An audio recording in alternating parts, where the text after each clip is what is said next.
Hello everyone, and this is BioPhoenix here, and today we're going to be taking a look at a game on the Game Boy Advance, and that happens to be Metal Gun Slinger. So the game was developed by Open Sesame and was published by Atmark and was released in 2002, and it's only in Japan, and it happens to be an action platformer with shooting elements. But I suppose that calling it a running gun would be appropriate as well.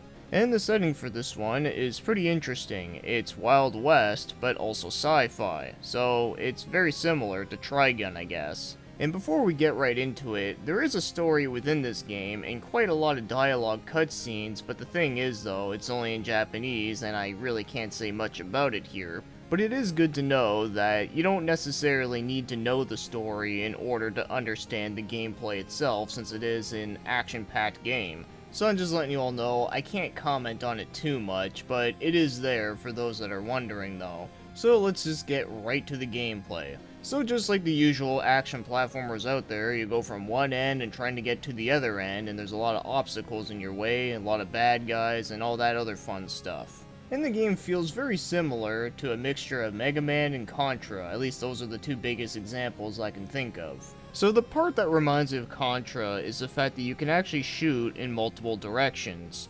And as for Mega Man, I think it's the level design that really makes me think of Mega Man for this one. Also, you do have different badges and other upgrades that you can equip onto your character, and you actually access them through the pause menu, so that's another thing that also does remind me a little bit of Mega Man. And you do have a health meter and a special bar meter. And also like Mega Man, you can slide into enemies as well. So yeah, I'd say that's definitely more of a Mega Man style game than it is a Contra game, but the fact that it does have multiple direction shooting from Contra definitely does help out. In some levels, after you finish them, you gotta get to the next area, and therefore they can either be another level, it could even be a driving stage where you have to go on a bike for a certain amount of time and destroy as many enemies as possible within the time limit, and at the end of certain stages, you will get to fight bosses as well. And whenever you clear a stage, it actually has a ranking system very similar to something you would see in Platinum games, and I gotta say, they're very tough critics. And one thing that is interesting about the way how you do upgrades in this game, so there are some you actually do get just by progressing through the game, but then there's other ones that you can get that will also help you out that you have to do some bounties. So the bounties are special bad guy characters that you can only find within like a bonus section that is hidden within a stage. And once you beat them, you are rewarded, and if you do enough of them, then you get to have some really good bonuses and upgrades. So if you want this game to be much easier on yourself, then they are worth doing. So going back to comparing Mega Man again, it is kind of similar to the whole idea with trying to collect the different parts within the Mega Man X games, where they're optional, but they can be a big help. So that sums up what you need to know about the gameplay, so now let's get moving on and start talking about the game's controls. And the controls in this game are for the most part really good. So the button layout is like very simplistic, you move around with D-pad, one button jumps, the other one shoots, and like I said, you get to shoot in multiple directions. And I really don't have any major complaints about them. I mean, like, the walking feels pretty good, the jumping feels good, it's not delayed like shit, the shooting feels pretty good, and one feature that I haven't mentioned yet that I do like is that if you double tap either like forward or backwards and you jump, then you can actually start doing backflips and such. Yeah, I'm really having a hard time thinking about like any complaints I might have with the controls, but I think they feel really good for a Game Boy Advance game. So with knowing that, now let's get moving on to the other things like the graphics, and the graphics in this one I think are decent. But probably my favorite part about this game has to be the art direction. I really do like the way how the character designs look and the way how they're drawn. I think it looks pretty great. In a strange way, they do kind of remind me of something that you would see in the game Wild Arms, so sometimes I like to think of this game as like an unofficial spin-off to Wild Arms but happens to be on a Nintendo console. But yeah, I do like the artwork a lot, I do think it's pretty great. But as for the in-game graphics itself though, like I said, it's decent, it's nothing super amazing and mind-blowing, but I do think it's alright for what it is. It's nothing that like super stands out, like all like the backgrounds are pretty stock, nothing crazy memorable looking. But I don't think the game looks a complete ass either, so you don't need to worry about that. But I do think that the sprite work is pretty good, and also the bosses are pretty nice looking too. But if there is one amusing thing I can say about the way how the levels are, is that, so in the train level, whenever you go inside the carts, then you actually see some pit of spikes in them. Yeah, could you imagine just going on a train and just randomly falling into a pit of spikes? That'd be scary shit. But yeah, overall, I do like the game's art direction, and the game's graphics are, like I said, decent. Nothing amazing, but not bad, but it definitely does the job just fine. So now, as for the game's music, the music in this game is not too bad, but probably the weirdest thing for me with this music is that I find that the way how it sounds is that it doesn't really sound much like a Game Boy Advance game. It actually sounds more like a Game Boy Color game. I don't know why, but that's just the vibe that I get off of it. Now, I don't know about anyone else, but whenever I think of music on the Game Boy Advance, I always tend to think about horns. At least that's the first thing that comes to my mind. I guess you can say it's horny music.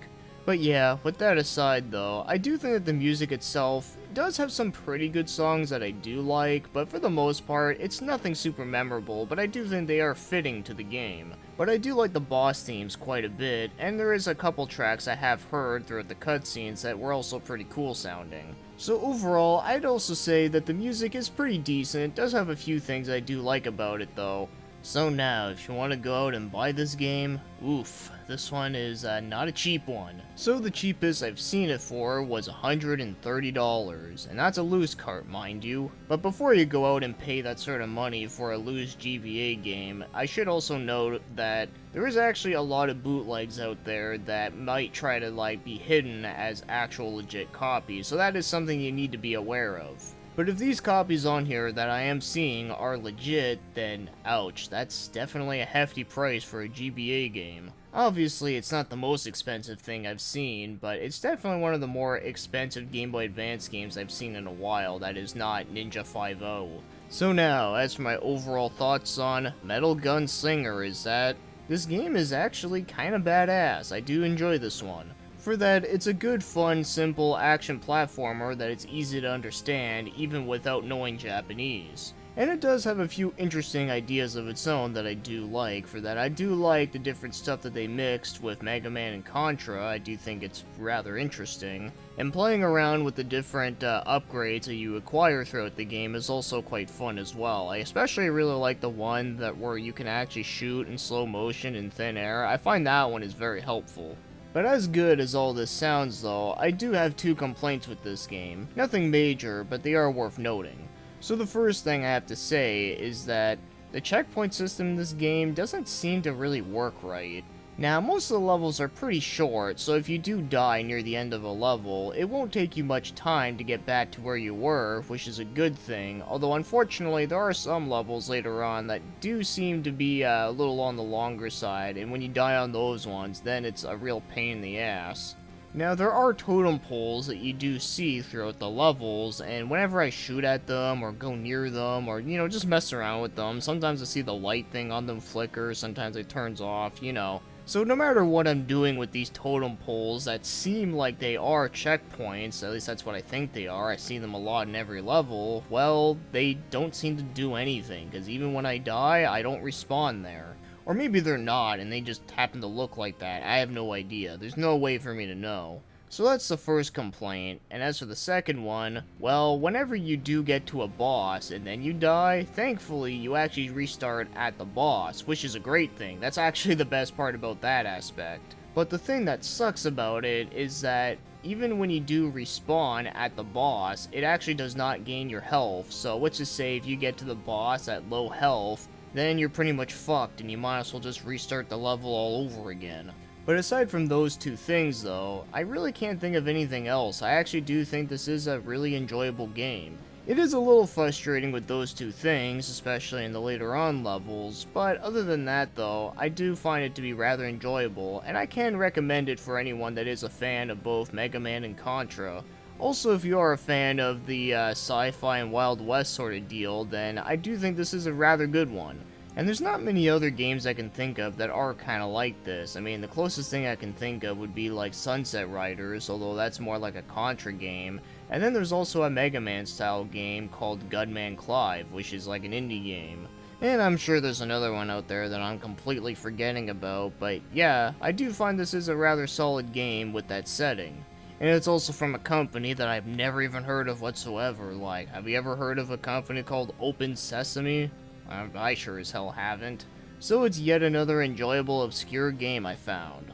It's definitely a lot better than the last one that I reviewed, I can guarantee you that. So with that said, thanks for watching and commenting, and have yourselves a great day.